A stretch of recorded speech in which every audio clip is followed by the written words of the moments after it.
Fala, meus queridos alunos, mais uma vez com vocês aqui, professor André Luiz, insistindo com vocês nessa área da filosofia, né? Uma insistência boa, vamos combinar, né?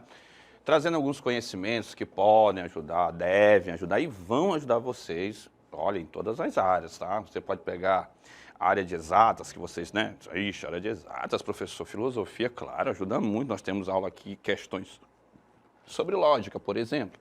Então eu te convido a dar uma olhada lá, matemáticas, tecnologias também, lógica, olha que coisa legal. Nós temos aulas aqui que falam sobre ciências, questões que falam sobre ciência.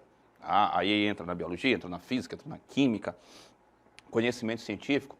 Nós vamos já tratar de uma questão até sobre esses elementos da ciência, domínio da natureza, vê? Acompanha aqui direitinho.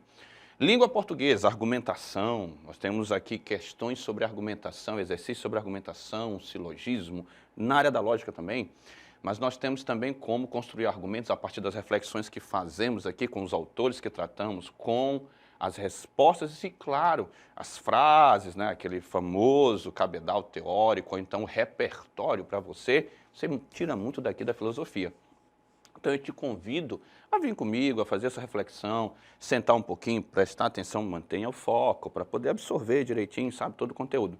E eu quero mais, eu quero que os senhores aprendam a ser solidários. Compartilhe o conteúdo, viralize, coloque no grupo o link da aula, do exercício, para os seus amigos, para os seus colegas que estão em dúvida, principalmente, mas não só da minha, nós temos várias disciplinas aqui, professores super competentes, que têm um conteúdo bacana, que têm aqui exercícios interessantes, que têm textos que podem ajudar você e seus colegas. Então, compartilhe, mande, recomende, tá bom?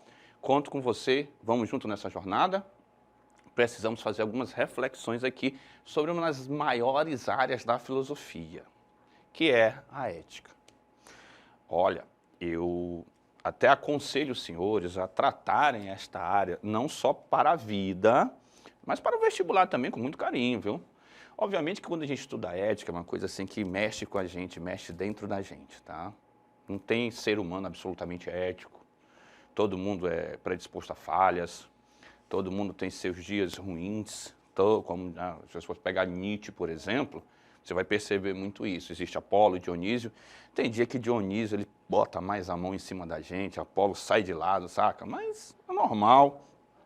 Esta condição humana é assim, ela é falha, tá? Mas o nosso bom Deus sempre ajuda, a gente pede perdão, pede desculpa e sempre traz um conteúdo novo, sempre contribui, mas não é para o ser humano não errar. É para ele ter consciência do erro e pedir, né, desculpa quando errar. Isso que a ética nos traz. Tá? Não é um concurso para ser santo, mas é para reconhecer seus erros, ok? Então eu convido vocês a ter uma reflexão básica, pelo menos básica, porque nós estamos na educação básica, nós não vamos nos aprofundar muito. Mas nós temos aqui algumas intuições que não podem faltar em prova e não pode faltar na nossa vida enquanto ser humano. Tá? Vamos lá. Olha só esse conteúdo aqui, que ele é bem interessante. Questão UEMA, certo? Que é muito recorrente, não só na UEMA, mas no Enem. A UEMA é um pouco mais direta às vezes, o Enem ele traz um texto maior. Mas veja só, parte da ética acredita na existência de um conjunto de valores válidos para todos os homens, universalmente falando. Esse princípio se refere a que tipo de ética? Bom, uma ética objetiva, se você pegar o caráter universalizador, você vai perceber que existe uma objetividade, sim, dentro desta concepção ética. Uma ética subjetiva não seria, porque subjetiva seria aquilo que é para cada um e não universal. A letra B, nós vamos tirar. Relativismo, a letra B, a letra C, amores, é a mesma coisa. Dá para ser colocado no mesmo barco. Então, dá para ir na mesma linha. Então, não vai nem a letra B, nem a letra C. A responsabilidade ética. Claro que aqui o nosso elemento é sobre o caráter da ética e não sobre a conduta ética. Aqui a responsabilidade é uma conduta. Da mesma forma, é o comportamento que é a conduta e não a ética em geral, a sua consideração, a sua característica geral. Então, a pergunta é sobre esta essência, essa característica geral, essa composição da ética e não sobre a conduta dentro dela. Das letras aqui apresentadas, só a ética objetiva, porque ela é universal, ela vai servir para todos. Por exemplo, a deontologia kantiana. Professor, o que é deontologia kantiana? Claro, é ética do dever. Quer mais informações? Vai aqui na plataforma Gonçalves Dias. Procure este conteúdo que você vai achar. E compartilhe com seus colegas também, para eles saberem, tá bom? Vá, dê um clique aqui na plataforma. Nós temos esse conteúdo aqui na plataforma, então clica lá. Você vai encontrar o conteúdo está lá também, tá bom? Beleza? Então vocês vão marcar aqui a letra A. Assinale para vocês a letra A nesta questão. Perfeito? Show de bola? Vamos lá. Esta segunda questão é uma questão mais pungente, né? Perceba que o Enem ele traz um texto mais delongado. A ética exige um governo que amplie a igualdade entre os cidadãos. Aqui a ética já adentrando a politeia, a política. Essa é a base da pátria. Sem ela, muitos indivíduos não se sentem em casa. Experimentam-se como estrangeiros em seu próprio lugar de nascimento. Perfeito. Os pressupostos éticos são essenciais para a construção política e integração de indivíduos numa sociedade. De acordo com o texto, a ética corresponde a... Vamos lá. Valores e costumes partilhados pela maioria da sociedade. Com certeza, a ética ela tem esta pretensão de usar valores e costumes, está pautado em valores e costumes, né? Fundamentado nesses valores e costumes partilhados pela maioria da sociedade. Preceitos normativos impostos pela coação das leis jurídicas. Bom, não é muito bem isso. Não é somente isso, na verdade. Nós temos essas leis, essas regras, nós temos essa moral espontânea, né? Certo? Que surge desses costumes e hábitos naturais e que não estão previstos numa lei que possa ser jurídica, mas nós temos a lei jurídica também pela coação, mas não é só isso, né? Aqui está muito limitado esse negócio aqui. Normas determinadas pelo governo, diferente de leis estrangeiras. E aí? Pô, ficou muito distante, né? Ficou muito esquisito isso aqui. Não pode ser isso. Os preceitos éticos não estão aliados somente ao governo, diferente de leis estrangeiras, ou então só categorização da política, do Estado. É como ter na letra B, não faria muito sentido também marcar a letra C. Transferência dos valores praticados em casa para a esfera social. Também não é carregar esta vida íntima para a vida coletiva. Proibição da interferência de estrangeiros em nossa pátria. Bom, gente, isso aqui não faz o menor sentido, além de ser xenofóbico, né? Mas vamos manter aqui a letra A, então, como o nosso carro-chefe aqui para responder a questão. A letra A, pautada em valores e costumes que são partilhados pela maioria, dos quais nós vamos levar a isso e transformá-lo tanto em elementos espontâneos como elementos jurídicos. Mas existe essa partilha, existe aí essa harmonia, existe aí essa determinação a partir do que é coletivamente colocado como valores válidos. Perfeito? Então aqui vamos marcar a letra A, marque a letra A para vocês, que já está de bom tamanho, tá bom? Terceira questão. Na década de 30 do século XIX, lá século XIX, Tocqueville escreveu as seguintes linhas a respeito da moralidade nos Estados Unidos.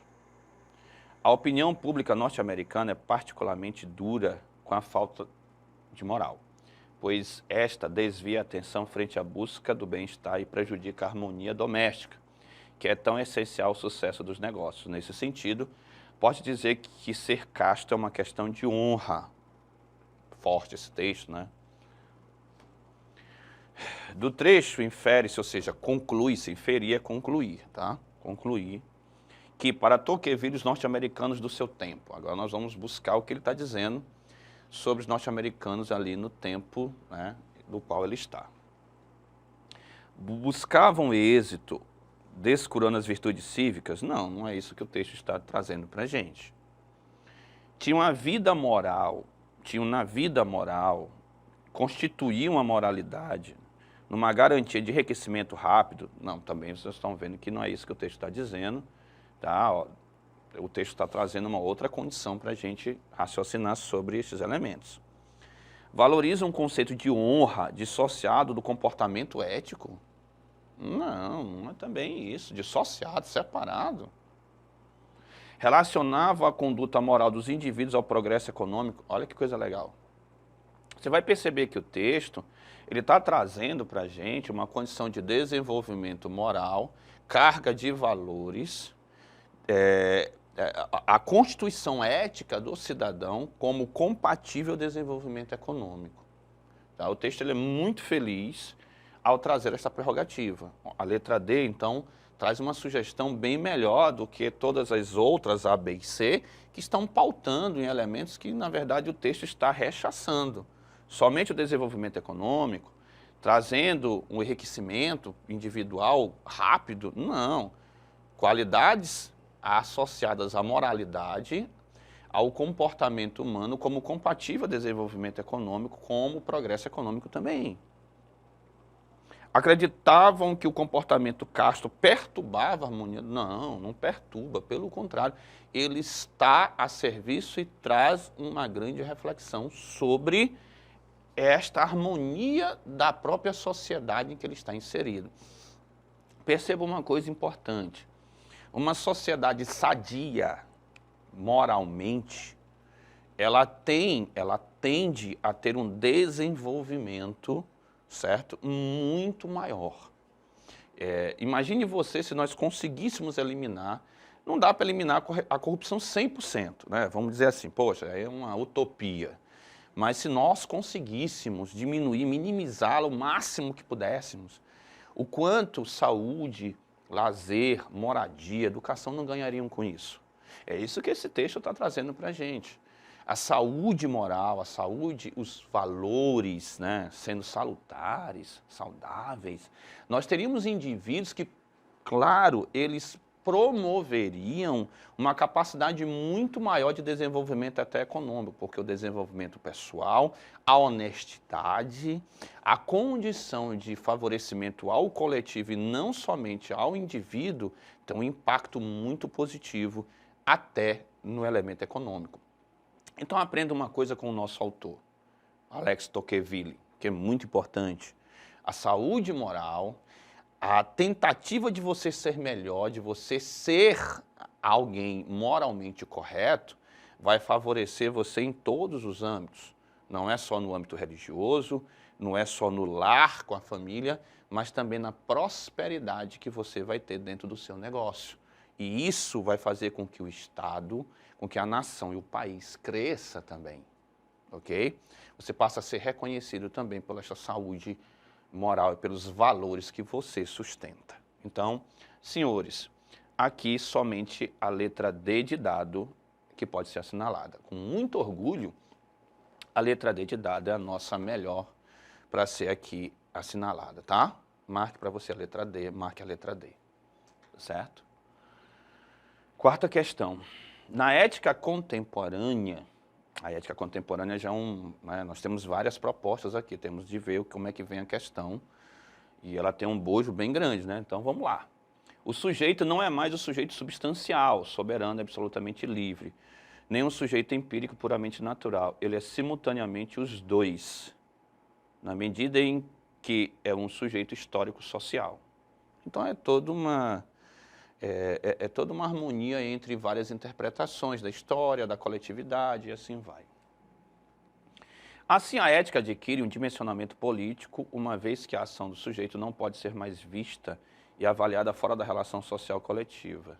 Desse modo, a ética se entrelaça necessariamente com a política, entendida essa como área de avaliação dos valores que atravessam as relações sociais e que interligam os indivíduos entre si. O texto, ao evocar a dimensão histórica do processo de formação da ética na sociedade contemporânea, ressalta. Vamos lá. Os conteúdos éticos decorrentes da ideologia político-partidária, interessante, trazendo aqui para a gente, tá, uma reflexão sobre o conteúdo ético e sobre esse conteúdo ético na contemporaneidade, quer dizer que ultrapassa determinadas condições. Os conteúdos éticos decorrentes das ideologias político-partidárias, bom, o texto ele não está se referindo necessariamente a isso. Os valores da ação humana derivam dos preceitos metafísicos, essa aí foi longe mesmo. O que é metafísico? Transcendente, para além da natureza.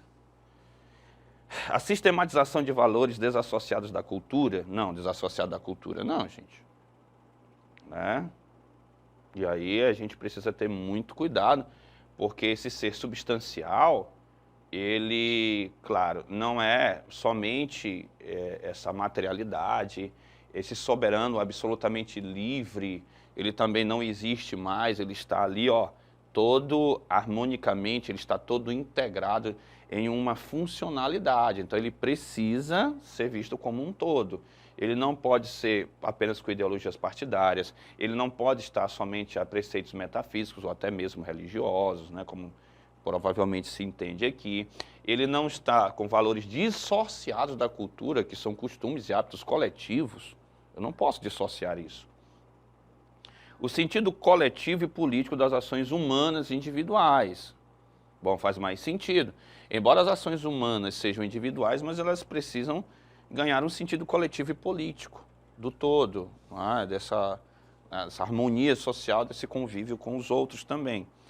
O julgamento da ação ética pelos políticos eleitos democraticamente. Não seria também isso? Então, aqui, senhores, a única alternativa que parece plausível para a gente é a letra D de dado, onde eu tenho o sentido coletivo e político das ações humanas, mesmo elas sendo individuais, mas eu preciso obedecer, eu preciso enxergar, eu preciso me direcionar a esse sentido coletivo e político. Olha só, aqui é esta ética contemporânea que tira somente a substância e tira esta liberdade absoluta e transforma isso tudo em uma questão mais coletiva, de empatia, de alteridade, de solidariedade.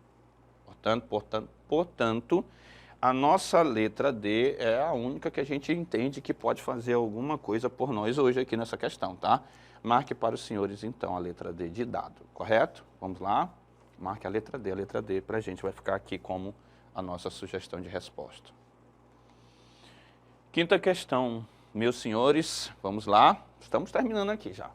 A condenação à violência pode ser entendida a ação dos militantes em prol dos direitos dos animais que depredaram os laboratórios do Instituto Royal em São Roque. A nota emocional é difícil de contornar. 178 cães de raça usados em testes de medicamentos foram retirados do local. De um lado, por mais que seja minimizado e controlado, há o sofrimento dos animais, né? Do outro lado está nosso bem maior. Nas atuais condições, não há como dispensar testes com animais para o desenvolvimento de drogas e medicamentos que salvarão vidas humanas. Essa questão é muito polêmica, da bioética também, né? Entra por aqui. E é fato, né, que a gente tem que ter um certo cuidado também com isso, porque os animais eles não podem pagar uma conta que não é deles, né? Devemos aí ver e com muita cautela e analisar com muito carinho e ver com muita paciência isso aqui. Sob o ponto de vista filosófico, os valores éticos envolvidos no fato relatado envolvem problemas essencialmente relacionados, aí vamos ver aqui, a legitimidade do domínio da natureza pelo homem. Realmente, né, o domínio da natureza, até a manipulação da natureza, até o uso da natureza a seu favor. A letra A realmente está em acordo com o texto, porque é justamente isso aqui que está sendo utilizado, está sendo feito, o homem se aproveitando da natureza, manipulando a natureza, pegando a natureza para satisfazer as suas necessidades. Diferentes concepções de natureza religiosa, bom, não tem nada a ver com questão religiosa aqui. As disputas políticas de natureza partidária também não é uma questão partidária, não há nenhuma menção a isso no texto. A instituição liberal de propriedade privada também não vai, né, ser muito bem essa referência aqui no texto. Aos interesses econômicos da indústria farmacêutica. Bom, a indústria farmacêutica realmente tem até interesse econômico aqui, mas o foco do texto está justamente nessa utilização dos animais para benefício próprio, para testes, para utilização a partir de, em nome, salvar a humanidade. Então, a gente vai ver que existe aqui uma tentativa de legitimação do domínio da natureza pelo homem para satisfazer a necessidade do próprio homem, certo? Então, aqui, a sugestão que nós temos, senhores, é a letra A, tá? A letra A é a que traz aqui um conteúdo, é que traz aqui uma forma de você perceber e entender o que o texto está dizendo e encaixar na alternativa. Então, sugiro a vocês marcarem a letra A vai ficar como a nossa sugestão de resposta, tá bom? Fica aqui o forte abraço para vocês, que Deus abençoe todos vocês, que estejamos juntos sempre E temos conteúdos aqui, acompanhem. E o professor André deixando vocês aqui com mais uma aula, mais uma palavra de motivação e vamos continuar juntos.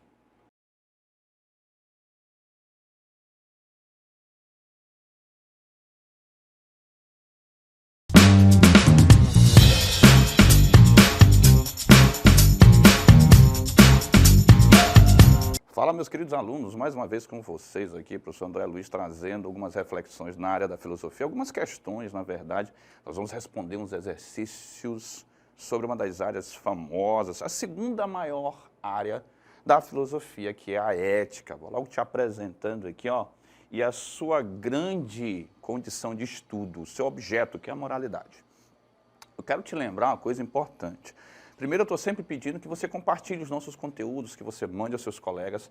Faz parte, né, claro, de uma vida extremamente ética, ser solidário. É importante isso, tá bom?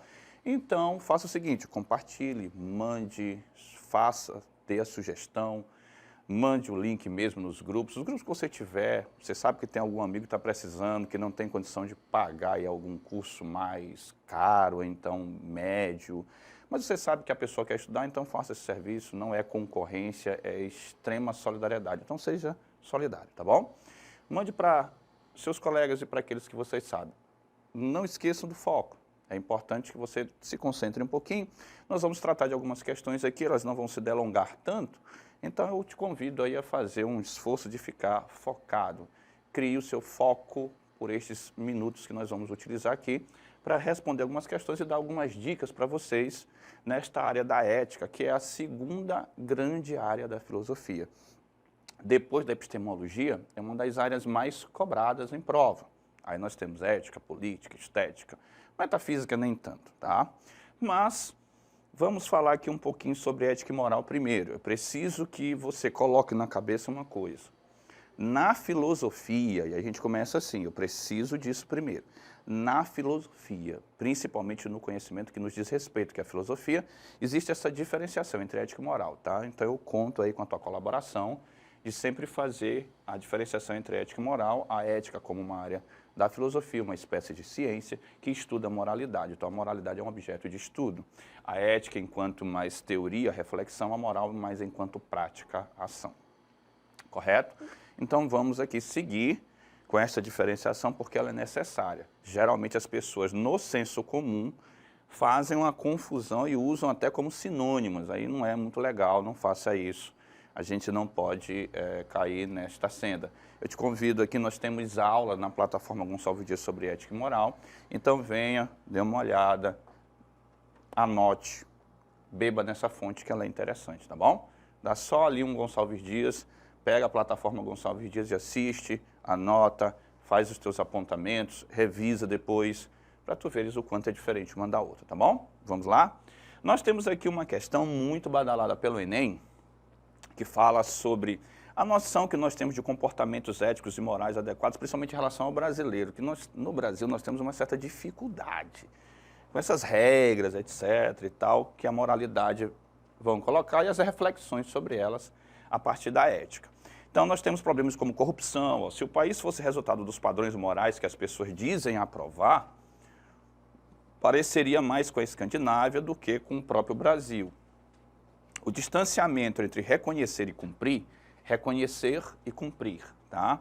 Efetivamente, o que é moral constitui uma ambiguidade inerente ao humano, porque as normas morais são de que ordem? Como é que elas são criadas? Essas regras morais, elas são criadas, preste atenção que nós temos aqui, olha, normas morais, regras morais, ok? Então, regras e normas são na moralidade. Decorrentes da vontade divina, nós sabemos que não. Hoje, no Estado moderno, elas não são mais decorrentes da vontade divina, lá no mundo medieval, por exemplo. Tá? Parâmetros idealizados cujo cumprimento é destituído de obrigação? Obviamente não, nós temos uma obrigação, né? Claro, nós temos aí um sistema jurídico, um sistema cultural que nos obriga, dentro de uma estrutura, de uma normalidade, a cumpri-las. São amplas e vão além da capacidade do indivíduo de conseguir cumpri-las integralmente? Não, essa capacidade de ser cumprida ela é levada em conta sempre, né? Não é imposto nada ao indivíduo do qual ele não possa fazer. São criadas pelo homem, claro, nós criamos, através, claro, da nossa representatividade. Claro que eles estão lá, os nossos políticos também, mas também a nossa cultura, a nossa tradição cria essas regras que são colocadas dentro dessa base velada da cultura, que concede a si mesmo a lei a qual deve se submeter. Então, a letra D traz um padrão interessante para a resposta. Letra E, cumpridas por aqueles que se dedicam integralmente a observar as normas jurídicas. Claro que não existem somente normas jurídicas, existem essas normas espontâneas da cultura. Então, meus amores, meus senhores e minhas senhoras, nesta questão aqui nós só temos a letra D, por exemplo, para assinalar como possibilidade de resposta. Então, eu convido você a assinalar a letra D, marcar a letra D como resposta, correto?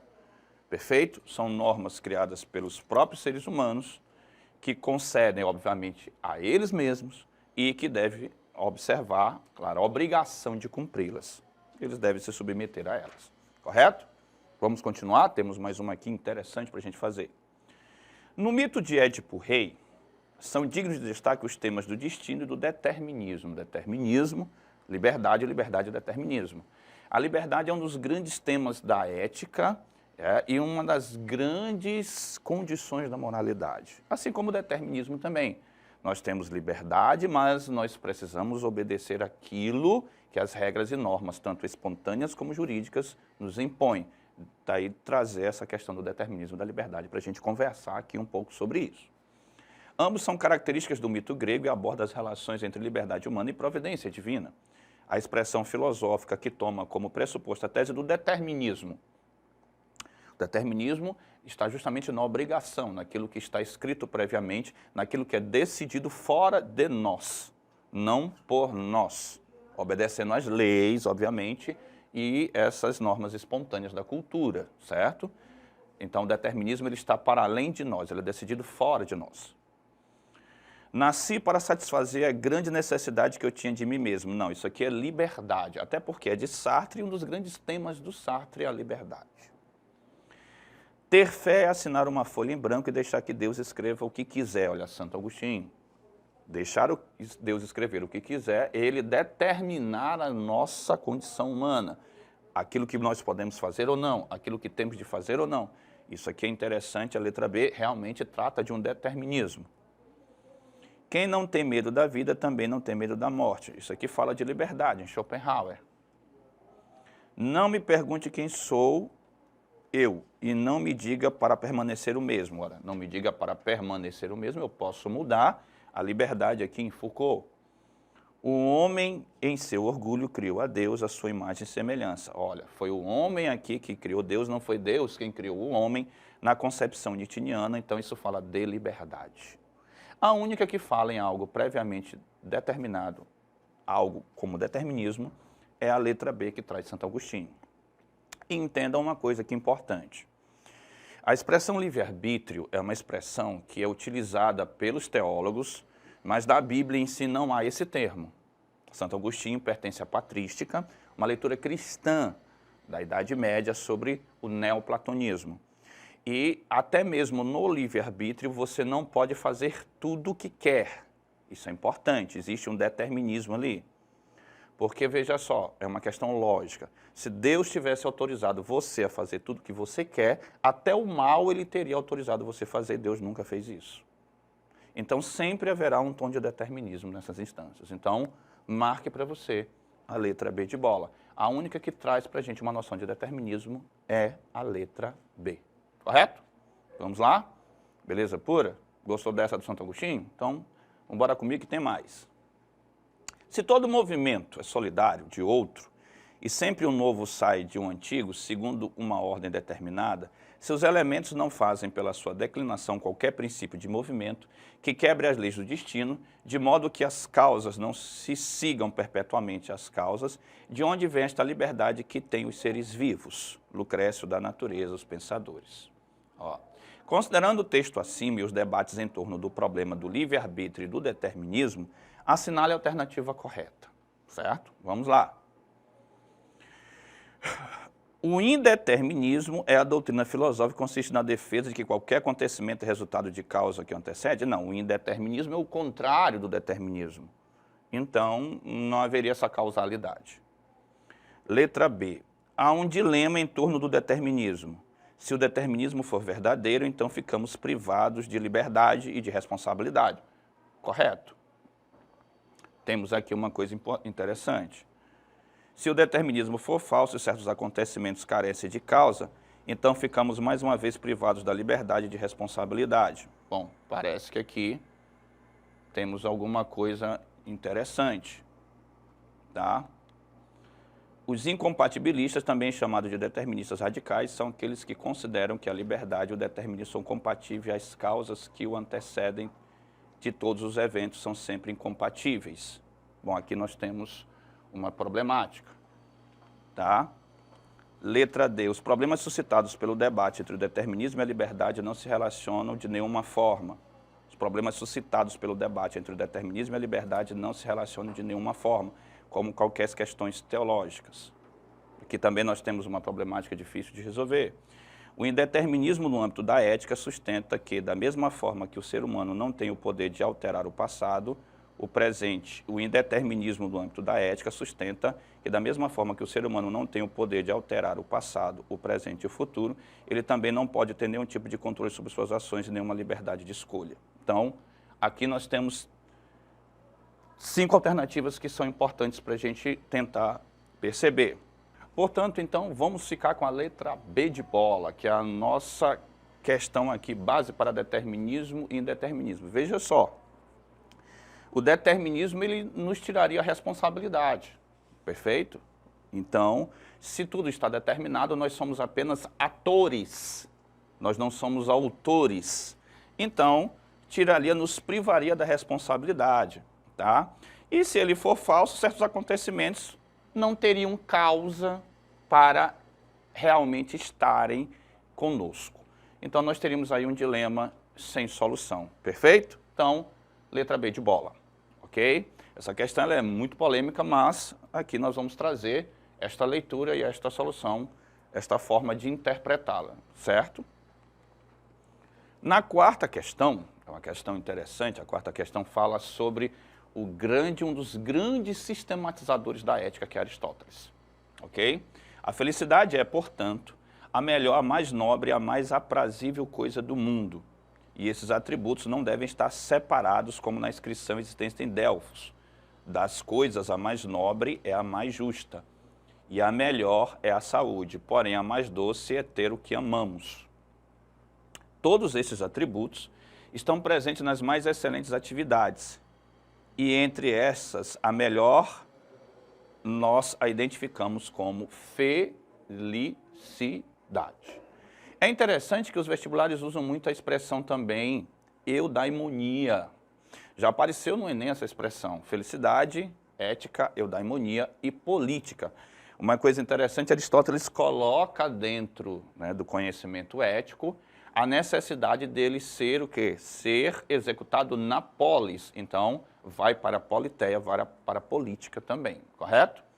E veja só, ao reconhecer a felicidade, a reunião dos mais excelentes atributos, Aristóteles identifica como o quê? O que seria essa felicidade? Tá? A finalidade dessa ética seria a felicidade. Esta finalidade, a felicidade, através do nosso comportamento, da qual nós chamamos de comportamento gerado pelas nossas qualidades, que são as virtudes. Então, é a ética das virtudes, ok? A ética aristotélica, anote para você, é a ética das virtudes, das nossas qualidades. E ela possui uma finalidade. Qual é? A felicidade. A busca desta felicidade. Então, veja só. Em Aristóteles, ao reconhecer esta felicidade, ao reconhecer na felicidade a reunião dos mais excelentes atributos, ou seja, as nossas qualidades, Aristóteles identifica essa felicidade que está pautada, ela é alicerçada, ela significaria o quê? Olha só aqui, coisa interessante, bens materiais, não pode ser isso, gente. Se eu estou falando para vocês que a ética das virtudes, se fala das nossas qualidades, ela é um tanto quanto até ontológica, não podem ser bens materiais. Plenitude espiritual, aí nós já estamos colocando divino, e aí Aristóteles também não tem essa compreensão, vamos combinar. Finalidade das nossas ações e condutas, menos mal. A finalidade das nossas ações, da nossa conduta, do nosso comportamento, é alcançar esta felicidade através das nossas qualidades, dos nossos atributos. Perfeito? Show? Conhecimento de verdades imutáveis e perfeitas. Aí dá mais para Platão do que para Aristóteles, o mundo das ideias. Aristóteles não é muito adepto dessa parte. Expressão do sucesso individual. Vem aqui uma dica para vocês. Eu acabei de dizer a vocês que a ética aristotélica ela vai se dar na polis, ela vai ser executada na polis, ela vai tornar a polis feliz. Então, ela é coletiva, ela não é individual, certo? O que isso quer dizer com isso, professor? Eu quero dizer, então, que nós só temos uma alternativa aqui, que seria a letra C de casa. A finalidade das nossas ações e a nossa conduta, ela tende à felicidade, detalhe, a felicidade coletiva, porque ela desemboca na polis, na politeia, ok?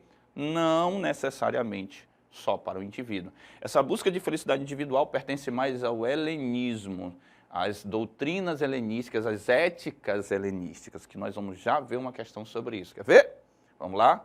Vem comigo aqui, ó. Alguns dos desejos são naturais e necessários, outros naturais e não necessários, outros nem naturais nem necessários, mas nascido da vã opinião da doxa. Os desejos que não nos trazem dor, se não satisfeitos, não são necessários, mas o seu impulso pode ser facilmente desfeito, quando é difícil obter sua satisfação ou parecem gerados de dano. E aí esse texto é de quem? Epicuro. Acabei de falar para vocês. Éticas helenísticas. Quais são as duas mais cobradas? Epicurismo, estoicismo.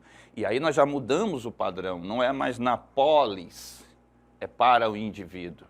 É a busca da felicidade para o indivíduo, porque a polis ela não será mais possível de ser administrada. E aí por quê? Porque Alexandre, é o helenismo, Alexandre já invadiu a Hélade, Alexandre já tem Atenas como domínio, e aí ele instaura uma ditadura, ele é um tirano, ele é um controlador. A Ágora ela não vai mais servir agora para a democracia, certo? E sim, nós vamos ter um elemento, tá, que vai colocar tudo dentro do seu eixo e único, monopolizador, déspota. Então agora a busca é por uma felicidade para o indivíduo, porque a politeia, a política não é mais possível democrática. No fragmento da obra filosófica de Epicuro, o homem tem como fim alcançar o prazer moderado e a felicidade. O epicurismo, alcançar o prazer e a felicidade. Esse prazer é moderado. Sempre no epicurismo nós temos o prazer, mas esse prazer é moderado. No estoicismo é a negação do prazer, mas no epicurismo nós temos o prazer, só que moderado. Mas é claro, isso vai nos fornecer a felicidade ao indivíduo. A letra A está muito boa. Valorizar os deveres e obrigações sociais? Não necessariamente, não é isso que trata a ética epicurista. Aceitar o sofrimento e rigorismo da vida e resignação, isso aqui está mais para o estoicismo e não para o epicurismo. Refletir sobre os valores e normas dadas pela divindade. Olha, no epicurismo a divindade não interfere, então nós não podemos ficar com a letra D. Os deuses nada podem fazer a nosso favor ou contra nós. Defender a indiferença e a impossibilidade de atingir o saber. Isso aqui está mais para o ceticismo. Então, a única expressão que nós teríamos aqui ao epicurismo como prazer moderado e a felicidade individual, sempre levando em conta a felicidade individual, seria a nossa letra A. Veja só. Portanto, meus amores, epicurismo e estoicismo. Epicurismo, prazer moderado, felicidade. Epicurismo, liberdade. Estoicismo, determinismo. Entramos mais uma vez em determinismo e liberdade, percebe? Isso, estoicismo, determinismo, negação do prazer. Olha como cada um vai alcançar o que eles chamam de felicidade. Perfeito? Mas aqui nós vamos ficar com a letra A, porque é o epicurismo. Então, meus amores, meus senhores, minhas senhoras, senhores e senhoras, assinalem para vocês aqui nesta questão a letra A, porque trata-se de o que nós chamamos de éticas helenísticas, ok? Então, aqui o professor André vai deixando vocês com essa palavra de otimismo, né, com essa menção honrosa, com essa motivação, e vamos continuar fazendo algumas reflexões sobre a nossa área da filosofia, respondendo algumas questões e dando aqui, tá, todas essas dicas possíveis. Forte abraço.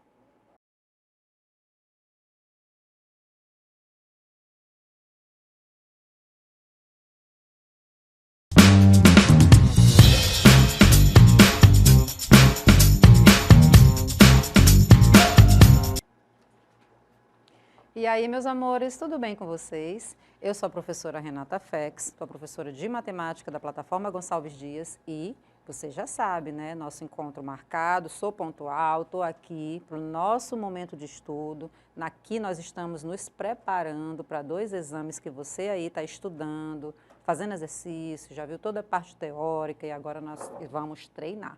Aqui estou trazendo para vocês questões tanto da UEMA quanto do Enem, tá? Questões envolvendo assuntos que caem muito mesmo. Toda edição desses 2 exames, esses assuntos sempre aparecem. Então, fizemos uma seleção e estamos trazendo para vocês questões dentro desses assuntos. A aula de hoje, aqui o assunto é função exponencial e você já sabe, né? A parte teórica a gente vai explicando ao longo, mas o nosso objetivo aqui é treinar com questão dos exames. E aí, já chama a tua atenção, aqui o enunciado já está na tela, vamos fazer a leitura, acompanhe e não te esquece. Se tiver informação que você julga importante, já sublinha, dá um destaque ou circula, assim, deixa evidente porque você vai com certeza usar ela para a resolução, tá bom? Então, vou começar a leitura, acompanhe aí comigo, tá? Diz o seguinte: áreas como microbiologia e biologia molecular utilizam com muita frequência a técnica conhecida como cultura bacteriana. A referida técnica consiste basicamente em promover o crescimento populacional de uma colônia bacteriana in vitro. Analise a seguinte situação. Em laboratório da UEMA, sob condições específicas, com acompanhamento rigoroso do crescimento populacional de uma colônia de bactérias, foi observado que esse crescimento estava descrito pela função. Ó, função já dá destaque aí, tá? N igual a 300 que multiplica 2 elevado a T. Então, essa expressão bem aí já dá um destaquezinho nela. Onde T representa o tempo em dias e N é o número de bactérias total da colônia num dado tempo. Pronto, dessa leitura toda aqui que nós fizemos, já destacamos, né, a primeira informação, que é a função que foi passada para nós. E, claro, aqui está tendo uma explicação também do que quer dizer cada letrinha. No caso, o N é a quantidade de bactérias, número de bactérias, e o T é o tempo, tá? Vamos dar prosseguimento.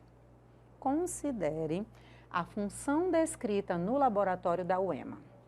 Indique em quantos dias a população de bactérias será igual a 76.800 bactérias nessa colônia. E aqui nós temos opções.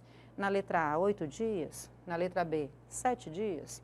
Na letra C, 25,6 dias. Na letra D, 12,8 dias. E, por fim, na letra E, 128 dias. Perceba que aqui, né, dentro do que o enunciado passou para nós de informação, nós já temos uma lei, né? Foi informada para nós aquela função e é a partir dela que nós vamos, né, começar a fazer as nossas continhas, o nosso cálculo. A lei está aqui posta, ó, N igual a 300 que multiplica 2 elevado a T. E ele deu para nós, né, uma solicitação dentro do quantitativo. Ele diz, ó, solicita que digamos quantos dias a população vai ser exatamente igual a essa aqui. Por isso que eu disse para você, ó, entenda o que quer dizer cada letrinha nessa expressão. T é tempo. Se a questão está mencionando dias, então esse tempo é dado em dias. É ele que nós vamos descobrir. Já o N é justamente a quantidade de bactérias a partir, né, de um certo tempo. Então, como ele já deu a quantidade aqui, ó, de 76.800, essa informação vai ser substituída para nós lá na letrinha N. Renata, por que que inverteu? Gente, Aqui é uma igualdade, certo? Então, N é igual a 300 vezes 2 elevado a T. Se é uma igualdade, se eu mexer todas as informações de cada membro, mudando de posição, não vai alterar em nada a nossa continha. Então, foi o que foi feito, ó. 300 vezes 2 elevado a T igual a 76.800. Perceba que esse número, 300, ele está multiplicando. Então, o que fizemos? Mandamos ele lá para o segundo membro com a operação inversa, que no caso é a divisão. Temos agora a divisão de 76.800 por 300. Aqui, ó, bem prático, você já começa cortando zeros e, ao dividir o 768 pelo 3, né, depois de cortar os zeros, você encontra o 256. Gente, olha só. Eu tenho no primeiro membro 2 elevado a T e lá no segundo membro 256. O que eu vou fazer agora? Como eu tenho uma potência aqui no primeiro membro, eu vou fatorar aquele númerozinho que aparece lá no segundo membro. E quando eu fatoro, eu descubro que 256 nada mais é do que 2 elevado à oitava. Perceba que aqui na minha igualdade, ó, as bases das potências são iguais. Isso significa dizer que, se as bases são iguais, os expoentes também serão. Logo, eu já sei quem é o T. No caso, T corresponde a 8 dias. E isso está lá no nosso gabarito, na letrinha A. Certinho? Então, já encontramos solução para essa questão e já vamos passar para a questão seguinte.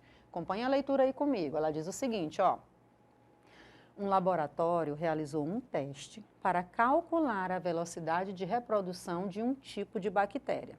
Para tanto, realizou um experimento para observar a reprodução de uma quantidade X dessas bactérias por um período de 2 horas.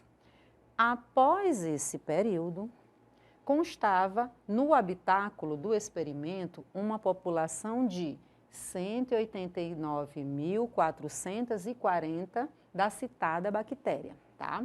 Continuando aí, constatou-se assim que a população de bactérias dobrava a cada 0,25 hora. A quantidade inicial de bactérias era de, na letra A, 370, na letra B, 740, na letra C, 1.480, na letra D, 11.840 e, por fim, na letra E, 23.680.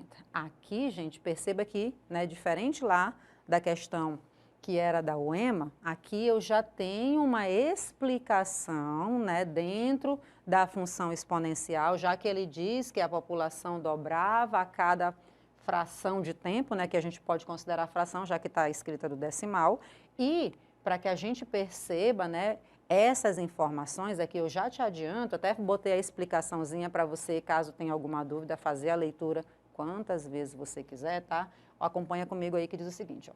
Questão solicita a quantidade inicial de bactérias, tá? Então, nós somos informados justamente dessa informaçãozinha aqui, ó, que a quantidade de bactérias dobra a cada 0,25 de hora e também, né, foi dito para nós quantas bactérias tinha ao final daquele tempo. No caso, 189.440. O que a gente percebe com isso aí dentro dessas duas informações que eu citei aqui para você? O tempo transcorrido foi de 2 horas. Pensa assim, 2 horas. Eu posso dizer, eu posso afirmar que a população ela dobrou 8 vezes, né? Por que 8 vezes, Renata? Não entendi. Gente, 1/4 de hora, que é o 0,25. Então, a hora foi dividida em 4 pedacinhos. Como são 2 horas, então eu tenho 8 pedacinhos. É para você refletir assim, tá? Então, nesse caso, eu justifico esse 8, tá? E aí também justifico essa outra representação aqui, ó, de ser 4 vezes por hora. E aí, 4 mais 4 dá aquele 8 lá, tá? E olha o que a gente tem também de informação aqui, já que ele falou que dobra a cada 0,25 hora, e a gente já percebeu que isso dá um total de 8, né? Eu já coloquei esse 2 vezes 2 vezes 2 aqui, um total de 8 vezes. Lembrando que isso também está sendo multiplicado pela aqui que nós chamamos de população inicial, tá? E ao final do tempo, nós igualamos isso à quantidade de bactérias que tínhamos lá. Renata, não era mais simples tu já colocar 2 elevado à oitava? Era, tá? E inclusive, para facilitar a representação, para eu não escrever esses montes de fatores iguais a 2, eu já coloquei aqui no denominador. Por que no denominador? Veja que P inicial é quem nós queremos descobrir, tá? Ele está multiplicando 2 elevado à oitava. Então, como é um número, né, que está sendo multiplicado, quando eu mudar ele de membro, eu mudo com a operação inversa, que no caso era a multiplicação e agora passou a ser divisão. A população inicial vai ser justamente esse resultado de 189.440 dividido por 2 elevado à oitava. Quem é 2 elevado à oitava mesmo? Questão anterior, né, a gente já tem até a dica, o 256. E agora, não tem pra onde correr não, tá? Tem que fazer a divisão. Nesse caso, o resultado dessa divisão aqui dá 740, certinho? E isso lá para nós, dentre as opções que nós tínhamos, apareceu na letra B, certinho, meu povo? E aí já finalizamos mais uma questão, né? E vamos passar para a questão seguinte. Mais uma questão da UEMA, o enunciado dela, acompanha a leitura comigo, que diz assim, ó. Numa concessionária de caminhões zero, o vendedor informou ao comprador que a lei matemática que permite estimar a depreciação do veículo comprado é V de T igual a 65.000 vezes 4 elevado a menos 0,04 vezes T. Eita, que essa expressão aí tu já circula ela, tá? Já dá destaque para ela porque a gente vai usar. Em que V de T é o valor em reais do caminhão, T os anos após a aquisição como zero na concessionária, tá? Então, veja, veículo novo, tá? E o tempo é esse Tzinho aqui, que está lá no expoente, ele é justamente o passar dos anos desde que o caminhão seja comprado com quilometragem zero, né? Novo, no caso. Então, segundo a lei da depreciação indicada, o caminhão valerá 1/8 do valor de aquisição com, na letra A, 37,5 anos, na letra B, 7,5 anos. Gente, ó, quero só chamar a tua atenção que eu estou falando 37,5, mas você sabe, é 37 anos e meio, tá? Então, só estou fazendo a leitura dentro do que está aparecendo aqui, tá? Os números do mesmo jeitinho. Na letra C, 25 anos, na letra D, 8 anos e, por fim, na letra E, 27,5 anos, tá? Então, veja, pelo enunciado aqui, nós já temos, né, essa lei matemática que ela está definindo justamente essa depreciação. E a questão solicita que nós digamos, né, de acordo com a depreciação, que é essa lei aqui, né, quando a partir de quanto tempo será que o caminhão vai valer 1/8 do valor inicial? Como é que eu faço para descobrir esse valor inicial, meu povo? Ora, se o caminhão é comprado zero, vou até voltar aqui para a lei, ó. Se o caminhão é comprado no tempo zero, esse menos 0,04 vai estar multiplicado pelo zero. Ou seja, eu vou ter 4 elevado a zero. Todo número elevado a zero tem como resposta a unidade, não é isso? Então, eu vou ter como resultado dessa potência bem aqui, ó, o 1. E o 1 vezes 65.000 é o mesmo 65.000. E o que justifica, eu estava afirmando isso bem aqui, ó, tá? Que, de acordo com essa lei de depreciação, o valor inicial do caminhão é justamente de 65.000. É só você fazer T igual a zero, tá? E, obviamente, o que a gente precisa dizer? Quanto tempo é que esse caminhão vai ter como valor 1/8 do valor anterior, tá? Então, do valor inicial, no caso. Veja que aqui eu estou com essa expressão, tá? E aqui no lugar do V de T, nós substituímos por 65.000 dividido por 8.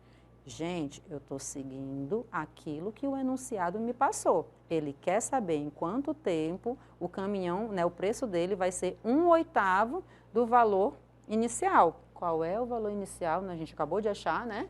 65.000. Então, eu estou pegando esses 65.000 e dividindo por 8, tá? Mantendo aquilo que o enunciado está solicitando para nós.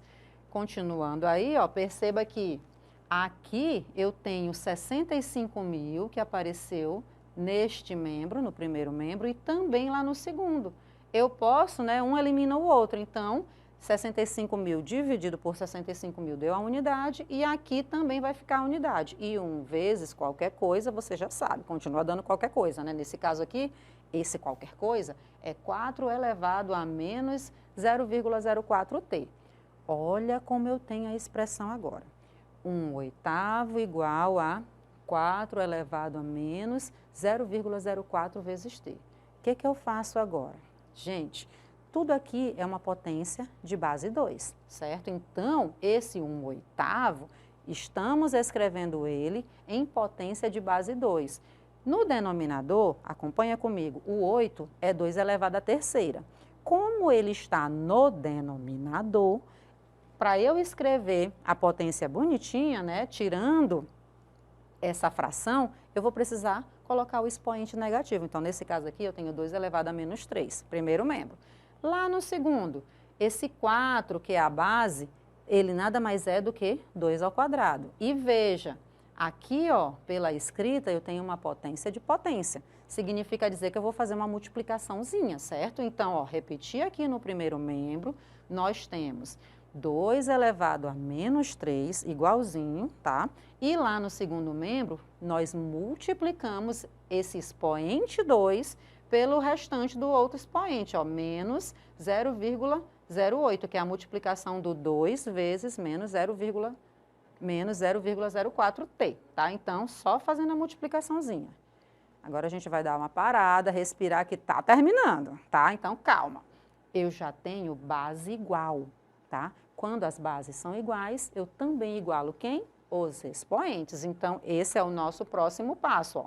Menos 3 igual a menos 0,08 vezes t, tá? Perceba que aqui, ó, como estava negativo em ambos os membros, quando você faz a multiplicação por menos 1, todo mundo volta a ser positivo. Então, eu tenho agora 3 vezes 0,08t.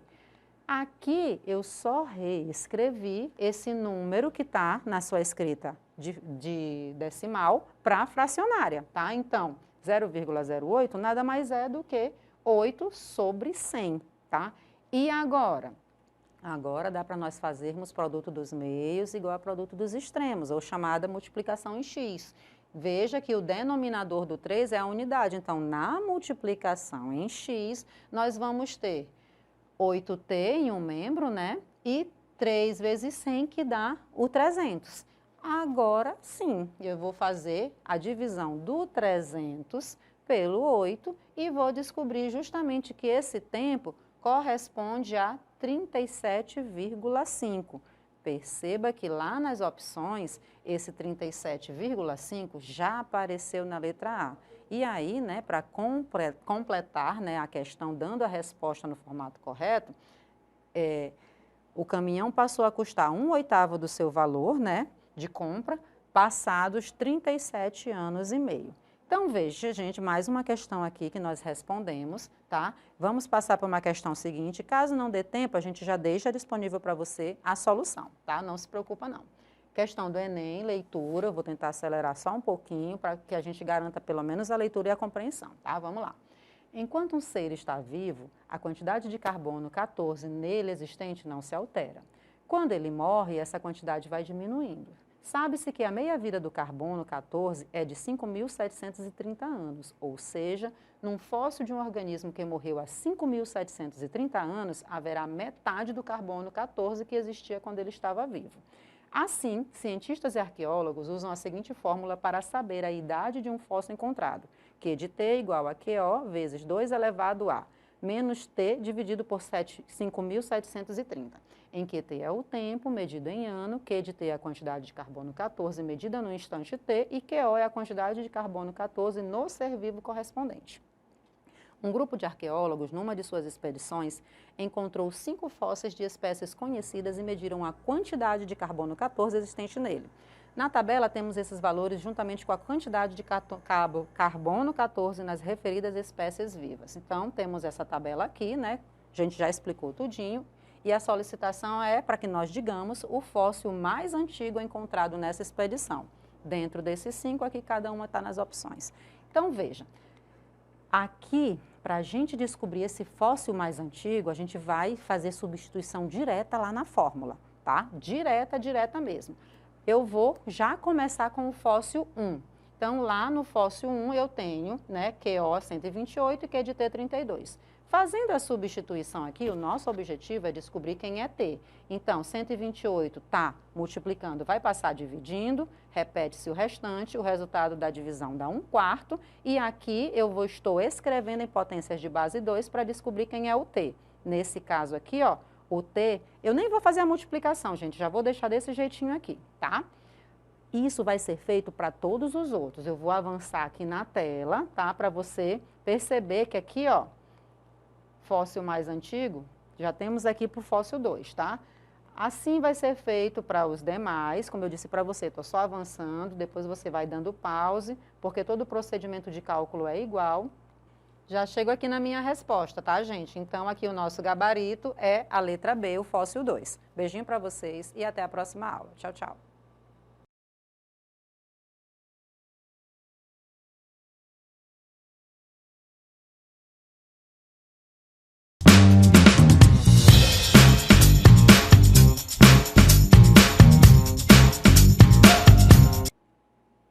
E aí, meus amores, tudo bem com vocês? Eu sou a professora Renata Fex, estou a professora de matemática da plataforma Gonçalves Dias e dando continuidade à nossa preparação para esses dois exames, tanto o Enem quanto a UEMA, estamos aqui mais uma vez com o nosso encontro marcadinho, trazendo questões resolvidas, com questões comentadas desses dois exames, tá? Nessa nossa aula de hoje, o nosso assunto aqui é a função exponencial, a parte 2. Já tivemos um encontro falando sobre função exponencial e esse segundo encontro também com a mesma temática, tá? Então, já apresento para vocês aqui a primeira questão, a leitura diz o seguinte, tá? A questão da UEMA. O número N de bactérias em uma cultura, após T horas, é dado por N igual a 1000 vezes 10 elevado a 0,159 vezes T. Determine a quantidade de horas necessárias para que o número de bactérias seja igual a 3.000. E a questão traz uma dica para nós, tá? Para a gente usar o logaritmo decimal de 3 como 0,477, certinho?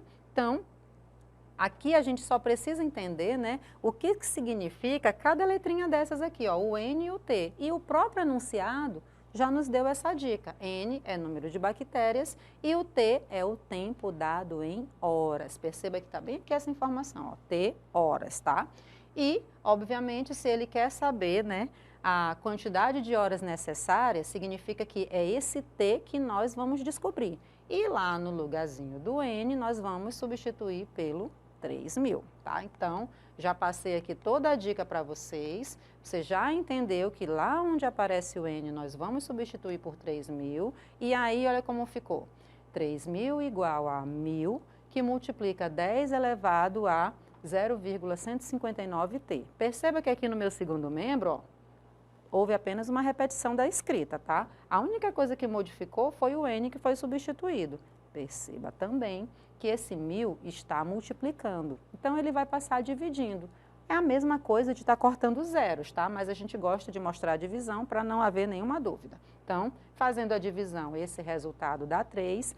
Perceba mais uma vez que esse segundo membro, ó, essa parte que está no expoente, tudo repetido, com parênteses e tudo, tá? Esse parênteses está todo repetido.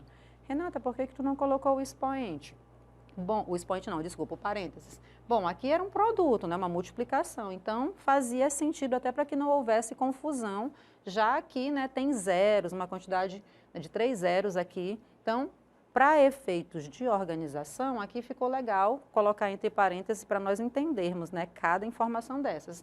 Aqui não tem mais ninguém multiplicando, né? Nós já passamos lá no primeiro membro com a divisão, então não é mais necessário colocar. Se você quiser colocar, não tem problema nenhum, tá? Aqui só para você entender como nós chegamos nessa expressão aqui. Vê agora como ficou. 3 igual a 10 elevado a 0,159 vezes t. Eu tenho uma igualdade aqui e aparece uma variável lá no meu expoente, tá? Agora, para eu dar prosseguimento nesse cálculo, eu vou precisar, né, aplicar o logaritmo em ambos os membros, tá? Se não for desse jeito, eu não tenho como continuar. Justamente porque a inversa da exponencial é a logarítmica, tá? Então, aplicando o logaritmo em ambos os membros, ficou dessa forma. log de 3 igual a log de 10 elevado a 0,159t. Perceba que aqui no primeiro membro eu tenho exatamente aquela dica lá que foi passada pelo autor da questão, né? Ele disse para eu considerar log de 3 como, se não me falha a memória, 0,477, né? Então, já fizemos a substituição. E no segundo membro? Uma propriedade do logaritmo diz que se tu tens um expoente, né, tem uma potência dentro do logaritmo, esse expoente ele pode vir, né, todo o expoente, ele pode vir multiplicando o mesmo logaritmo, tá? Então, saímos lá do expoente, tudo que estava no expoente desceu aqui para entrar como uma multiplicação. Isso é uma propriedade que a gente prova, inclusive, que acontece isso, tá?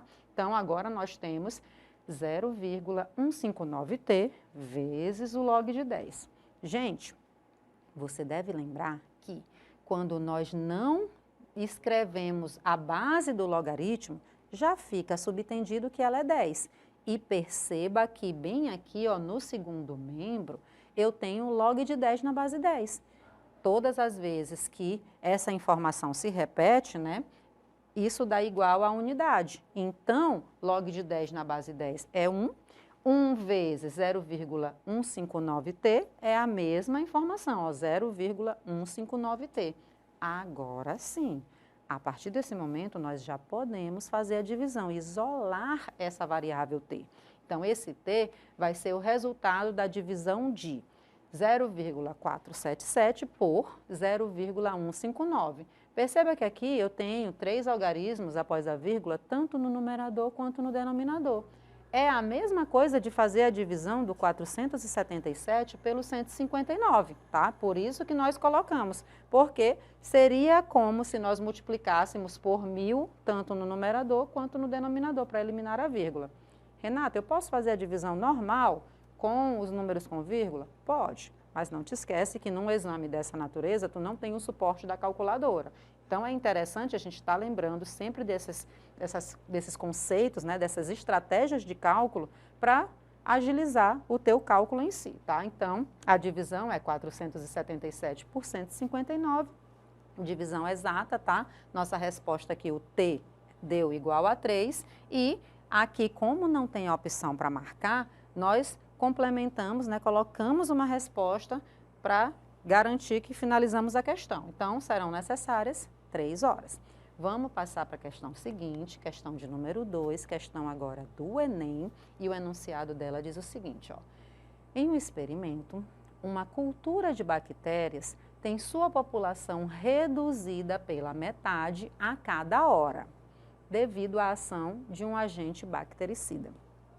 Neste experimento, o número de bactérias em função do tempo pode ser modelado por uma função do tipo, na letra A, função afim, B, seno, C, cosseno, D, logarítmica crescente e, por fim, na letra E, exponencial.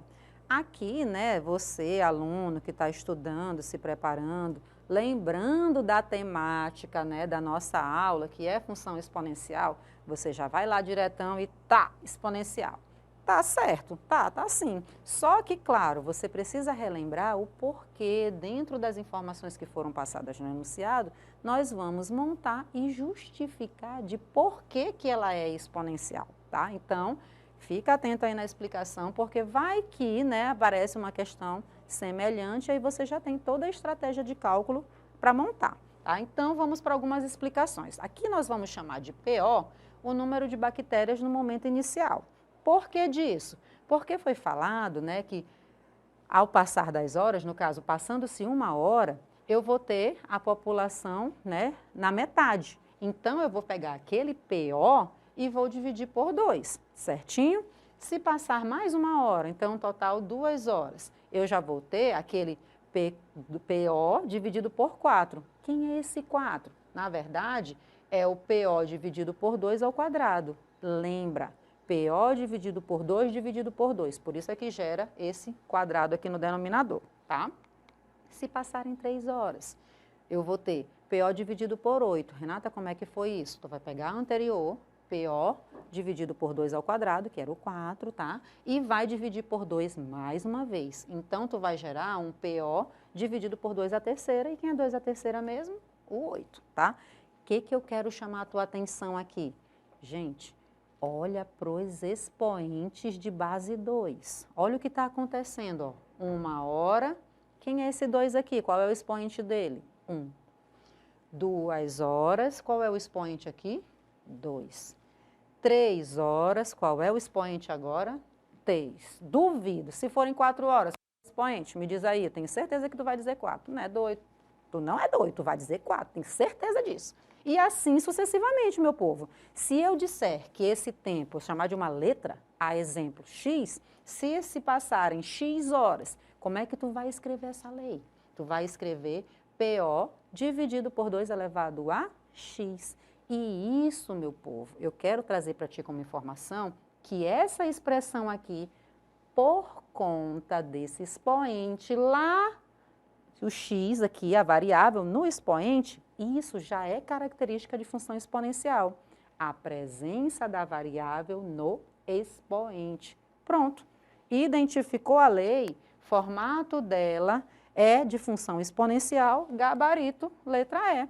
Agora sim, tá? E isso vale, gente, para qualquer tipo de função que você queira montar, tá? Dentro da informação que for passada no enunciado. Se tu perceber que ao longo lá da tua montagem, tu testando dentro das informações da questão, tu testando, via que apareceu um x, uma variável x com expoente 1, característica de função afim. Se lá tu perceber que apareceu agora o x, a variável x com o expoente 2, característica de função quadrática. Tá? E assim sucessivamente, se ao longo lá ele falar, mencionar logaritmo, tu já tem aí, já fica com a luzinha acesa no pensamento para escrever como função exponencial, tá? Apareceu variável no expoente, função exponencial, tá? E é assim que a gente vai montando, tá? A lei, de acordo com as instruções que forem passadas no enunciado para descobrir qual é a função associada, tá bom? Vamos dar continuidade aí, temos questão 3, novamente questão da UEMA. A leitura dela, o enunciado diz o seguinte, acompanha aí comigo, ó. Muitas vezes em nosso dia a dia, quando queremos resfriar algo rapidamente, colocamos o recipiente que o contém imerso em água fria. Tal situação é um exemplo da lei do resfriamento de Newton. Ela estabelece que quando um corpo é colocado em um ambiente mantido a temperatura constante, sua temperatura varia de modo a ser a mesma do ambiente. Há uma taxa proporcional à diferença de temperatura entre o corpo e o ambiente. Tá? Isso aí, gente, muito comum. A pessoa quer descongelar, né? Pega uma coisa lá congeladíssima da geladeira, coloca em um recipiente com água normal, né? A temperatura ambiente, e você vai vendo, né? Que vai descongelando. Basicamente é isso aqui que Newton trouxe para nós como essa lei do resfriamento. E aí o professor de física, com certeza, tem muito mais propriedade para falar disso do que eu, tá? Eu estou só no senso comum, como eu faço lá em casa, tá? Continuando aí. Assim, se tesão de Tzinho, né? Tesão, no caso, é a temperatura, o T maiúsculo. O T minúsculo aqui já vai ser, né? O que ele está informando? Instante, né? Também de tempo. Representa a temperatura de um corpo no instante T, e esse T maior do que 0, né? Claro. E ele é dado em minutos, tá? E T de M de T, Tm de T, é a temperatura, é muito T, né? Mas não é para confundir, não. É só como o enunciado se apresentou, tá? Vamos voltar aqui, ó. Tm de T é a temperatura do meio em torno desse corpo. Tem-se que a formulação matemática dessa lei é, bom, pela experiência que nós temos aqui, né, de resolução de exercícios característicos da UEMA, na hora que ele dá uma fórmula, o que tu já faz? Circula, destaca, dá mesmo atenção, porque é com base nela que tu vai trabalhar, tá? Então, ó, essa formulazinha matemática, tu já vai escrever ela logo abaixo, porque tu vai começar já a usar ela, tá? Então, T de T igual a Tm de T mais C vezes E elevado a K vezes T. E aqui está sendo explicado cada coisinha, tá? Esse K e esse C, eles são constantes reais, são números reais, tá? Considere que um termômetro é retirado de um local com temperatura de 70 graus Celsius e colocado em um ambiente com temperatura de 10 graus Celsius. Após 30 segundos, esse termômetro indica 50 graus Celsius. E aqui, né, ele já traz para nós algumas informações. Ó. O LN de 2, ele é 0,693. O LN de 3, ele é 1,098, tá? E também temos o LN de 6, que ele é 1,791. Então, continuando aí, isso aqui é para que a gente use, né, no desenvolver dos nossos cálculos. Usar para o tempo a aproximação com 2 casas decimais, certinho? Agora o comando da questão, veja o que está sendo solicitado para nós.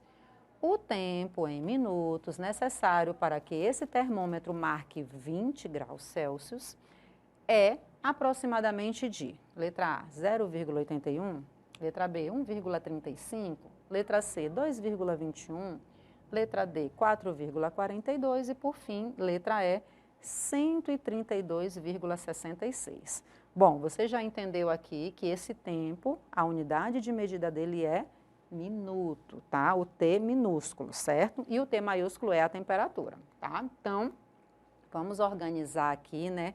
Dentro de tudo isso que nós fizemos a leitura, vamos começar a organizar o nosso procedimento de cálculo. Ó, inicialmente, lembra, tá, que nós precisamos saber quem é aquele número C, tá? E foi informado para nós no enunciado, né, que o T de T é 70, o TM de T é 10 e também o Tzinho 0, tá? Logo, com base em tudo isso aqui, aquela fórmula nós já começamos a substituir as informações, tá? Lembra que eu te disse, dá destaque para essa fórmula, porque é a partir dela que nós vamos desenvolvendo todo o nosso procedimento de cálculo. Olha como ficou. 70 igual a 10, mais C que multiplica é elevado a K vezes 0. Gente, olha lá no expoente, já apareceu 0. 0 vezes qualquer coisa, continua dando 0. E ele lá no expoente, todo número elevado a 0, tem como resposta o 1, tá? Então, nesse caso aqui, ó, eu já tenho, né, tudo isso aqui, já que, né, ficamos somente com o C, eu tenho E elevado a 0, tem como resposta 1, sobra só o C. Esse C, ele vai ser justamente encontrado quando eu fizer 70 menos 10, tá? E 70 menos 10 tem como resposta o 60. Guarda essa informação. Agora, com base nessa informação, C, eu vou descobrir o outro número. Lembra que tanto C quanto K são números. Eu preciso descobrir eles dois. Já achamos o C, agora vamos para o K. Fazendo, né, a substituição dentro do que foi passado no enunciado, 50 vai ser igual a 10 mais 60, que multiplica E elevado a K dividido por 2. Renata, essas informações, gente, calma, ele falou também, tá no enunciado. Aqui eu já estou mesmo só fazendo a substituição porque a fórmula, ela é a mesma, tá? Então, 10, que está lá no segundo membro, veio para o primeiro, 50 menos 10, 40, e todo o restante é repetido. Veja agora que eu tenho 40 no primeiro membro e 60, um número que está multiplicando lá no segundo membro. Então, esse 60 vai passar dividindo, tá? Então, eu tenho 40 dividido por 60 igual a E elevado a K sobre 2, K dividido por 2. Nesse caso ali, ó, do 40 sobre 60, resultou em 2/3. Nós cortamos os zeros que apareceram na mesma quantidade, numerador e denominador, e reduzimos a fração. Era 4/6, ficou agora 2/3.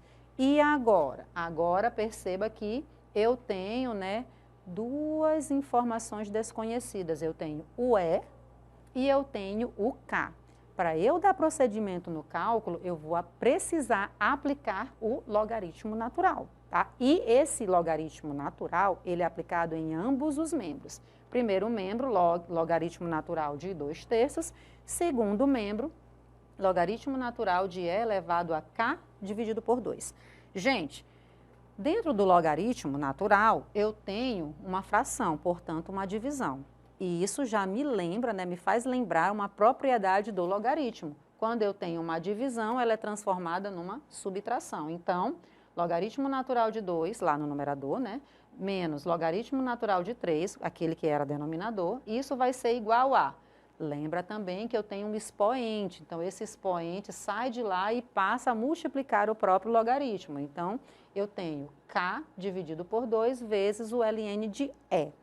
O que nós temos agora? Lá no enunciado, ele passou todas essas informações para nós, né? Então, substituindo o logaritmo natural de 2 e de 3, e o logaritmo natural de e é a unidade. Então, sobrou para nós só k dividido por 2. Fazendo o resultado dessa continha aqui, dá menos 0,405, e aqui, ó, produto dos meios igual a produto dos extremos, eu tenho, eu tenho que o k vale 0,81. E agora, substituindo tudo na fórmula, tá? Vou avançar aqui só por questões de tempo.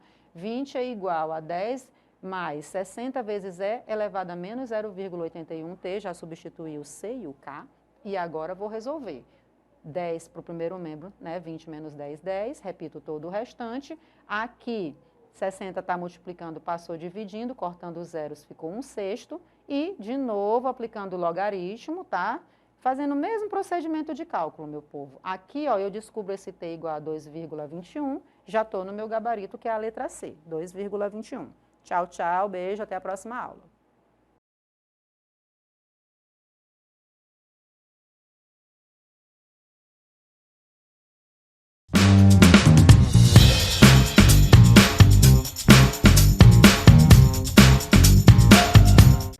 Olá, chicos e chicas, bem-vindos à classe de espanhol de hoje. Professora Leda Jane aqui na área, mais uma vez para vocês, dando continuidade ao nosso preparatório, né, PAS, UEMA, Enem, certo? Para que você vá tirando dúvidas, vá estudando, vá se acostumando com o tipo de questões das provas, tá? Dos exames que vocês vão fazer. E lembrem, vocês podem tirar todas essas dúvidas em todo esse decorrer desse processo de estudo, porque nós temos aquelas nossas aulas antigas, está passando na TV, né, no canal 10.2, então lá você pega esse reforço todinho com muita atenção, voltando, indo no YouTube lá, volta a aula e faz toda aquela jogada para quem quer chegar lá, é só acompanhar aqui a gente, tá certo? Então vamos dar continuidade ao nosso preparatório e hoje nós vamos falar um pouquinho de leitura de receitas, resenhas e sinopses. Bem, nós vamos falar da leitura em si, tá? Então, receitas, resenhas e sinopses são tipos textuais, tá? Que vocês podem ou não encontrar em alguma das provas que vocês vão fazer. Também, não só nas provas, tá? Prestadas aqui, tá? Vocês podem... alguém pode querer prestar em outra vestibular, em outra faculdade de um outro estado e também as dicas servem para lá, tá certo? Então, a leitura crítica é uma forma de ler um texto que consiste em analisar os conceitos principais e em compreender a estrutura, a argumentação e as conclusões para interpretarlo desde outro ponto de vista, estabelecer relações com outros textos e encontrar ambiguidades. Bem, a leitura crítica é uma forma de ler um texto que consiste em analisar os conceitos principais e compreender a estrutura, a argumentação e as conclusões, para que assim se possa interpretar desde um ponto de vista e aí estabelecer relações com outros textos e encontrar as ambiguidades. A leitura crítica se diferencia de outros tipos de leitura porque não consiste só em ler, sino que se evalúa aquilo que se lê. Muitos textos han sido analisados e interpretados mais de uma vez, porque um texto tem mais de uma forma de ser abordado. Tá. Antes da gente fazer uma breve compreensão do que está escrito aqui, é muito interessante nós falarmos de interpretação textual. Você pega um texto, o autor, ele coloca ali a visão dele acerca de um determinado tema, tá? Você vai ler E você vai tirar as suas conclusões a partir daquela ideia. E você vai concordar ou discordar, desde que você tenha argumento para tanto, certo? Então, é preciso que você saiba fazer essa interpretação. O que é que o autor está tocando de fato quando ele coloca aquele texto, quando ele faz aquela construção, certo? A compreensão, já eu vou para um outro campo, tá? Eu preciso compreender essa mensagem. Sabe aquela história da fofoca? Eu já falei para vocês aqui em outras aulas, né? Tem um acontecimento aqui, numa determinada rua, e eu moro na 4ª rua. Então, na primeira rua aconteceu, quem estava lá viu de fato o que aconteceu. Algumas pessoas que viram vão reproduzir a notícia na íntegra, mas tem aqueles que estavam num ângulo diferente, que viram de um ângulo diferente e vão reproduzir de uma outra forma e aí vai passando adiante. Quando chegar lá na minha rua, essa mesma notícia, ela pode chegar, aliás, na maioria das vezes, digamos que 99,9%, a história chega distorcida. Porque aí, se for um acidente, por exemplo, na mesma hora aparece tanto perito, né? Tanto perito de trânsito que vai dizer, ah, não, fulano estava errado, não, fulano estava errado, mas Cicrano podia ter vindo por aqui, Beltrano por ali, vocês já ouviram essas expressões antigas, arcaicas, né? Meu avô falava muito isso. E cada um vai ver a notícia de uma forma e ela vai chegar na minha rua, lá na 4ª rua, na minha casa, que é a primeira, ela vai chegar de um jeito, na última casa da rua ela pode chegar de outro jeito, tá?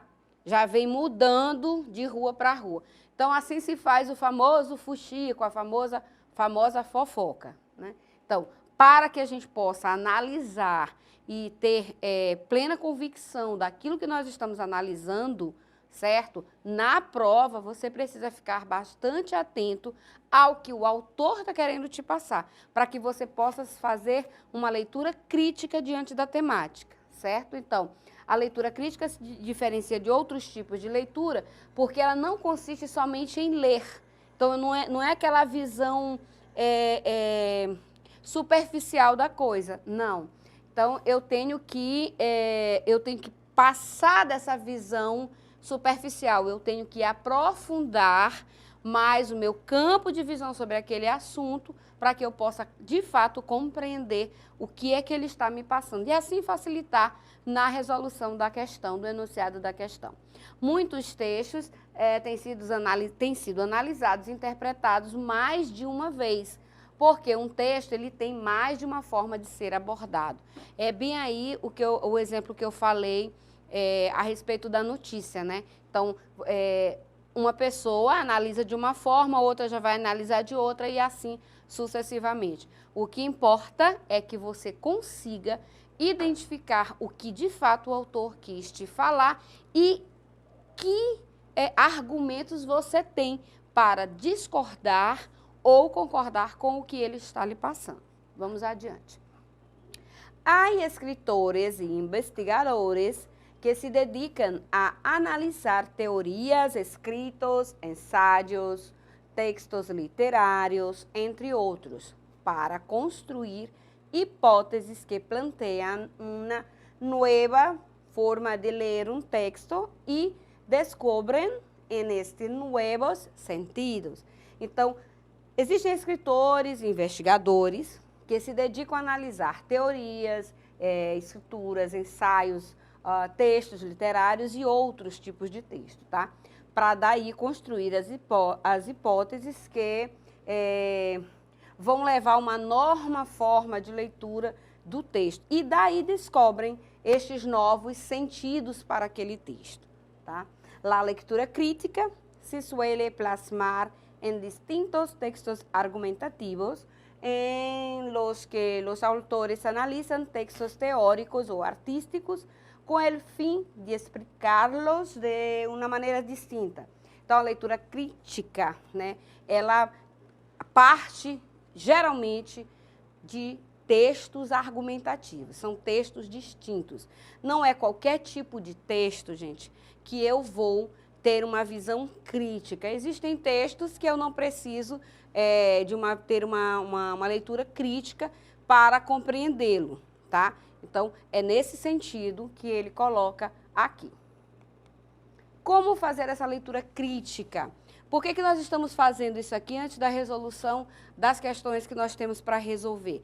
Porque a prova de espanhol é baseada em textos, certo? Então, vocês estão vendo todas as nossas aulas com muitas questões com textos. Não existem questões soltas, tá?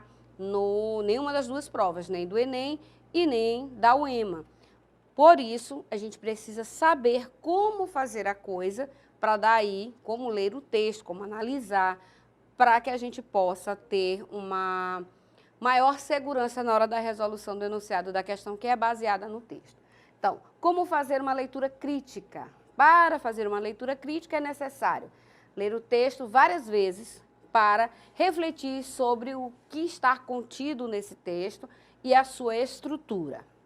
Ler a bibliografia sobre o texto e sobre o autor. Muitas vezes a gente, lá naquela pequena bibliografia, nós conseguimos identificar mensagens que o autor está trazendo que facilita.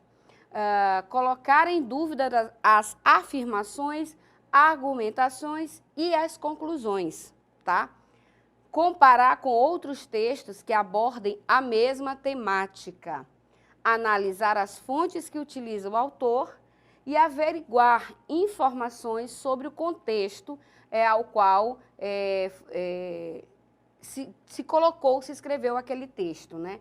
Para poder compreender melhor as ideias e como que elas surgiram.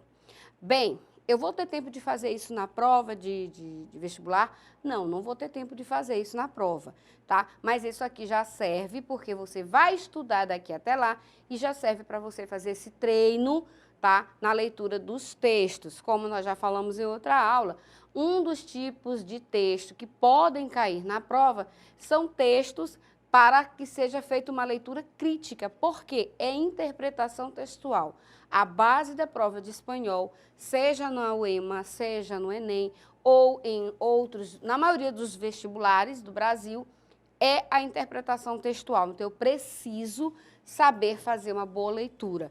Além da questão do vocabulário, que a gente bate todo o tempo aqui, que vocês precisam ter um bom vocabulário, ficar atento aos falsos cognatos, né? Aos falsos amigos, ficar atentos aos verbos, à colocação verbal, e isso é fundamental para que você resolva a sua prova com facilidade. São só 5 questões, mas essas 5 questões, se você não tiver focado, você acaba se atrapalhando e aí dá problema para você. Bem, temos um texto aqui, tá? Então, eu tenho um texto para questões 9, 10 e 11, geralmente é assim que aparece, um texto para várias questões, e o texto 1 chama-se Lázaro. Um tal de Lázaro Vélez se incorporou em uma tumba, se despojou lentamente de su sudario, abandonou el camposanto y empezó a caminar en dirección a su casa. A medida que iba siendo reconocido, los vecinos se acercaban a abrazarlo, le daban ropas para que se cubriera, né, su desnudez, lo felicitaban, le palmeaban la espalda huesuda. Sin embargo, a medida que la voz se fue corriendo, la bienvenida ya no fue tan cálida. Un hombre que había ocupado su vacante en la sucursal de correos le increpó duramente.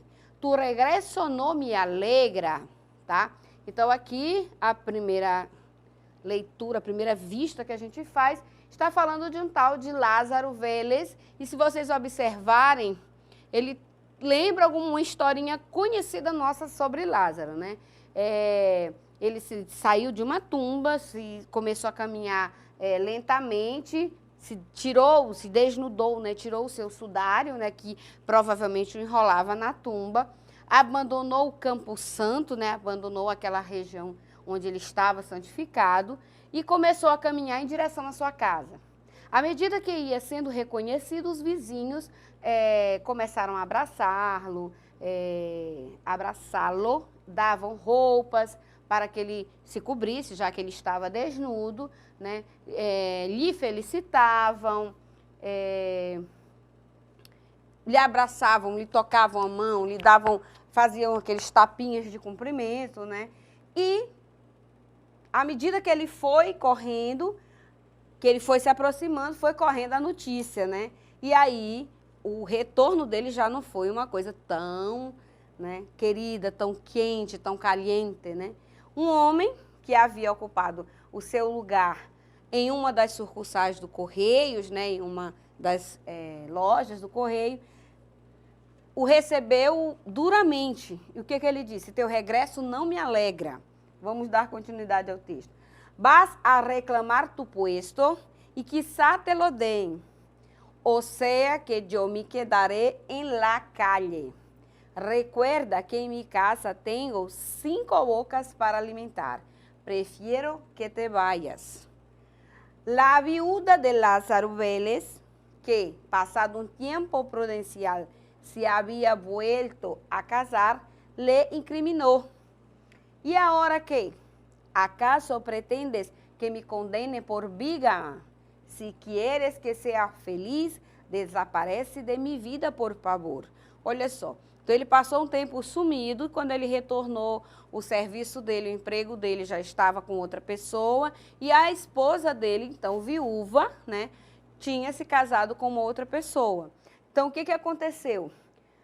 Quem tomou o lugar dele, que não diz aqui no texto, fez o quê? Disse para ele que era para ele, se ele fosse reclamar o posto, que sabe se dessem para ele, né? Ou seja, se iam colocá-lo ali na rua, a pessoa que tomou o lugar dele, e ele fala para o Lázaro, recorda que em minha casa eu tenho 5 bocas para alimentar, né?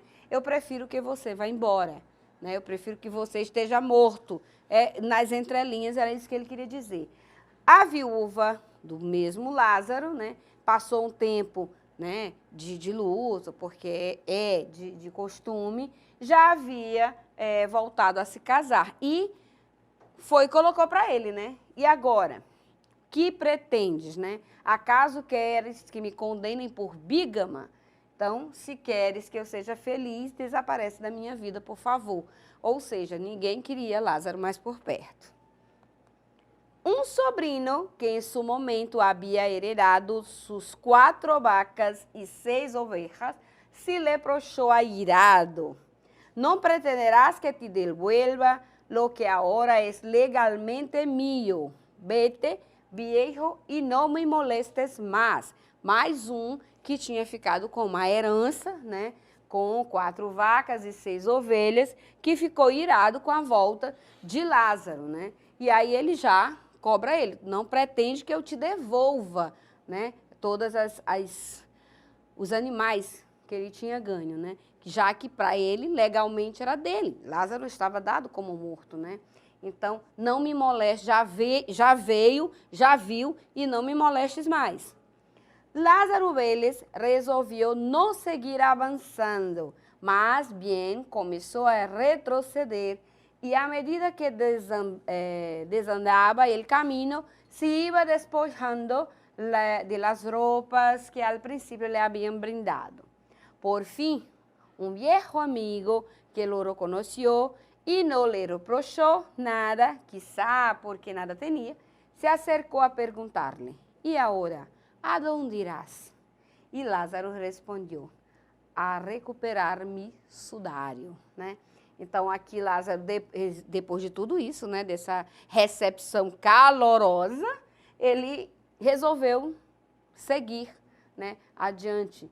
Mas, ao invés de ele ir para dentro da cidade, do seio da sua família, do seio dos seus amigos, ele começou a voltar, né, no caminho, e à medida que ele ia saindo, ele ia tirando as roupas que deram para ele, ou seja, se despindo novamente daquelas vestes, e encontra um amigo.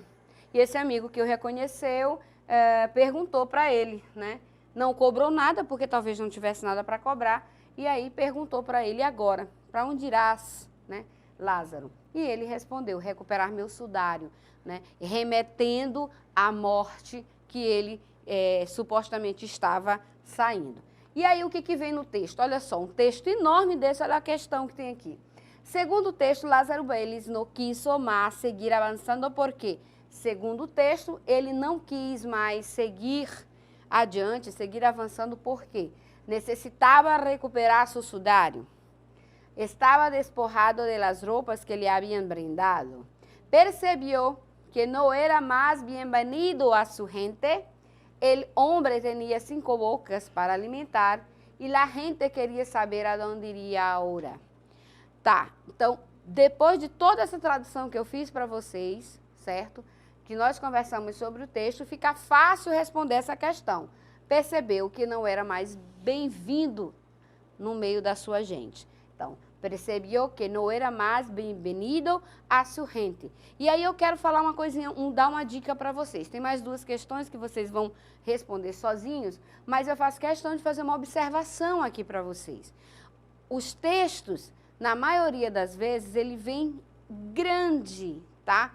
Bem extenso. E vocês precisam fazer uma leitura rápida, tá? Usem aquelas técnicas de leitura que nós já falamos em aulas anteriores, porque a questão ela vem bem pequenininha. Mas você, para não perder muito tempo, porque o tempo é curto da prova, você pode vir aqui no enunciado da questão. Então, o que o autor está me pedindo? Ele quer saber se Lázaro não quis mais seguir avançando. E por que ele não quis mais seguir avançando? E aí, a partir daí, eu vou lá, eu leio as minhas alternativas e vou lá no texto. E vai ficar bem fácil, tá certo? Por hoje é só.